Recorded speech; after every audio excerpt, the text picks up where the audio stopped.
Ang wais na isang mananampalatayang Muslim ay hindi tinatakasan at pilit na kinakalimutan ng kamatayan, ngunit ito ay pinaghahandaan.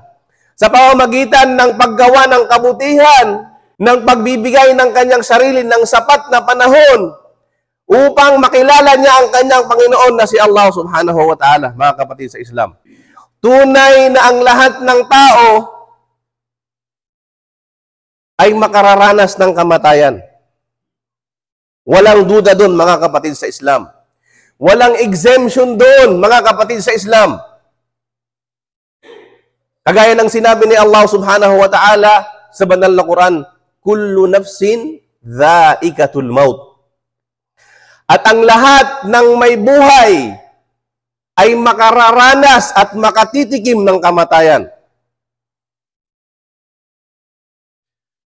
At hindi natin po pwedeng takasan at iwasan ang katotohanan na ito, mga kapatid sa Islam. Ang kamatayan ay katotohanan. Ang kamatayan ay hindi tinatakasan, ngunit dapat ito'y pinaghahandaan. Kagaya nga ng sinabi ni Allah subhanahu wa ta'ala sa banal na Quran, Qul innal mauta alladhi tafirruna minhu fa innahu mulaqikum. Hanggang sa dulo ng aya na ito na sinabi ni Allah subhanahu wa ta'ala, sabihin mo, O Muhammad, na yung mga taong tinatakasan nila ang kamatayan, ang katotohanan ay pasalubong nila itong tinatakbuhan. Walang takas sa kamatayan, mga kapatid sa Islam. Kaya naman, ang isang mananampalatayang Muslim, ang wais na isang mananampalatayang Muslim ay hindi tinatakasan at pilit na kinakalimutan ng kamatayan, ngunit ito ay pinaghahandaan. Sa pamamagitan ng paggawa ng kabutihan, sa pamamagitan ng pagbibigay ng kanyang sarili ng sapat na panahon upang makilala niya ang kanyang Panginoon na si Allah subhanahu wa ta'ala, mga kapatid sa Islam. At sa darating, sa bawat isa sa atin, ay may kanya-kanyang pagsubok si Allah subhanahu wa ta'ala. Pag namatay na ang isang tao, yun na yung kanyang araw ng paghuhukom, mga kapatid sa Islam. Una-unahan lang yan. Maaring ako ang mauna sa inyo, maaring ikaw ay mauna sa akin, o si fulan ay mauna sa atin. Kung kailan itinakda ni Allah ang kamatayan ng isang tao, ay hindi ito ipinapahuli ng kahit saglit lamang at hindi rin ito pinapauna ng kahit saglit lamang. Yun ay sinasabi ni Allah subhanahu wa ta'ala sa banal na Quran. Kaya ang realidad, mga kapatid sa Islam, pag namatay na ang isang tao, simula na yung kanyang araw ng paghukom. Ngunit meron talagang isang tagpo kung ating pagmumuni-munihan mula sa mga katuruan natin sa Islam, sa Ahlus Sunnah wal Jamaah bilang mga mananampalatayang Muslim, naniniwala tayo na meron talagang isang araw na ang lahat ng tao ay lilipulin ni Allah. Lahat ng mga may buhay ay lilipulin ni Allah. At merong isang araw, yung sinasabi natin, yung kabilang sa tinatawag nating Arkanul Iman. Nung tinanong si Propeta Muhammad sallallahu alaihi wasallam sa hadith Jibril, ni Anghel Gabriel na nag-anyong tao, sinabi ni Anghel Gabriel, Ya Muhammad, akhbirni anil iman. O Muhammad, sabihin mo sa akin kung ano ang iman. Anong sagot ng Propeta Muhammad sallallahu alaihi wasallam? Sabi niya, al-iman an tu'mina billahi wa malaikatihi wa kutubihi wa rusulihi wa tu'mina wal yawmil akhir wa tu'mina bil qadri khairihi wa syarri. Sabi ng mahal na Propeta Muhammad sallallahu alaihi wasallam nung tinanong siya ni Anghel Gabriel sa anyong tao, na nag-anyong tao si Anghel Gabriel, na tinuturuan niya ang mga mananampalatayang Muslim kung ano yung 6 na haligi ng pananampalataya. At ang tanong niya, ano ang iman? Ang sabi ni Propeta Muhammad sallallahu alaihi wasallam, tinuturuan tayo mga mananampalataya. Ang sabi niya, ang iman ay ang maniwala ka kay Allah subhanahu wa ta'ala, ang maniwala ka sa kaisahan ni Allah subhanahu wa ta'ala, sa kanyang mga anghel, sa kanyang mga propeta, sa kanyang mga aklat, sa araw ng paghukom, at ang pinakahuli, yung qadar, khairihi wa syarri. Ang ibig sabihin ng qadar, yung tadhana, destiny ng isang tao, mabuti man o masama. Kaya bilang isang Muslim, sa akida, matibay na paniniwala at batayan natin na hindi kailanman mahahaluan ng pagdududa na darating yung araw na mayroong ikalima na haligi ng pananampalataya, yung tinatawag na Yaumul Qiyamah, o yung araw ng pagbangon ng muli, mga kapatid sa Islam. Imagine niyo mula ngayon hanggang sa darating na araw ng paghukom, mga kapatid sa Islam, na kung saan ang lahat ng tao, mula sa mga unang nabuhay na tao at hanggang sa pinaka-huling mabubuhay na tao, ay ibabangon ng muli ni Allah subhanahu wa ta'ala sa libingan. At pag binangon na silang muli ni Allah subhanahu wa ta'ala sa libingan, ito na yung araw, mga kapatid sa Islam, ng Qiyama. Ibig sabihin ng Qiyama, yun ng yung pagbangon ng muli. Yung araw na pagkatapos sihipan ng anghel na si Israfil ang sur o di kaya yung tambuli, yung trumpeta, yung unang beses mamamatay ang lahat ng tao at ang pangalawang beses ay hihipan niya ulit ang tambuli. وَنُفِخَ فِي الصُّورِ فَصَعِقَ مَنْ فِي السَّمَاوَاتِ وَمَنْ فِي الْأَرْضِ إِلَّا مَنْ شَاءَ اللَّهِ. At nung hinipan na ni Anghel Israfil ang tambuli o trumpeta, فَصَعِقَ مَنْ فِي السَّمَاوَاتِ وَمَنْ فِي الْأَرْضِ, ay mamamatay ng biglaan ang lahat ng may buhay na nasa kalangitan at lahat ng nasa kalupaan. Maliban sa ipinahintulot ni Allah na hindi makasama dito sa saik o yung biglaang pagkamatay. At sinabi pa ni Allah subhanahu wa ta'ala bilang pagpapatuloy ng ayan na yun, وَنُفِخَ فِيهِ أُخْرَى فَإِذَا هُمْ قِيَامٌ يَنْظُرُونَ. At hihihip uli at iihip ang tambuli o trumpeta, فَإِذَا هُمْ قِيَامٌ يَنْظُرُونَ. At sila sa araw na yaon ay babangon ng muli mula sa kanilang mga libingan. Imagine, mga kapatid sa Islam, lahat ng taong namatay na inilibing sa libingan, simula nung unang taong nabuhay hanggang sa unang taong namatay, ay bubuhayin ng muli ni Allah subhanahu wa ta'ala. فَإِذَا هُمْ قِيَامٌ يَنْظُرُونَ.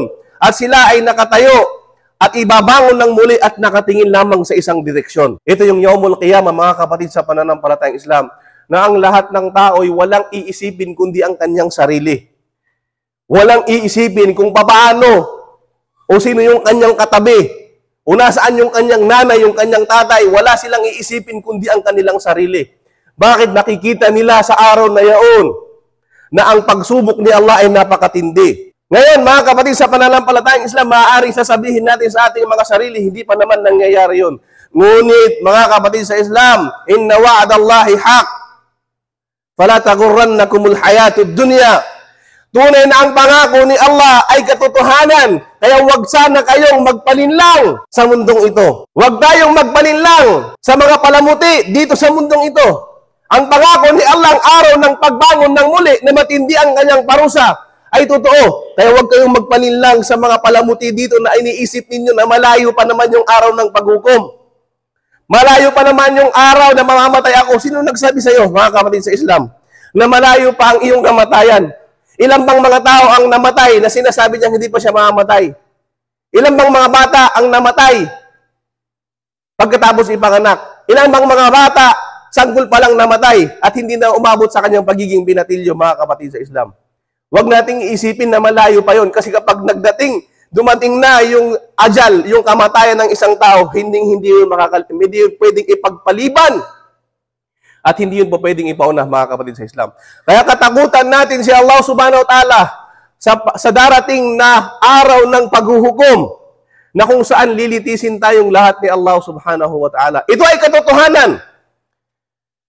Tanggapin mo man ngayon na buhay ka pa bilang isang mananampalataya at paghandaan mo o hindi mo tanggapin. At magpatuloy ka sa pagiging ghafil mo, sa pagiging pabaya mo, sa araw ng paghukom. Yun ang tunay na digmaan, kapatid sa Islam. Yun ang tunay na pagsubok ni Allah sa araw na haharap ka at haharap tayo kay Allah at tatanungin tayo mula sa umpisa hanggang sa ikaw ay mamatay kung anong iyong ginawa dito sa mundong ito. Yun ang tunay na pananagutan ng isang tao kung siya lamang ay nag-iisip. Paghandaan, mga kapatid sa pananampalatayang Islam. At sa araw na yaon, mga kapatid sa Islam, isa sa nakakapanindig balahibong sitwasyon ay ang sinabi ni Propeta Muhammad sallallahu alaihi wasallam.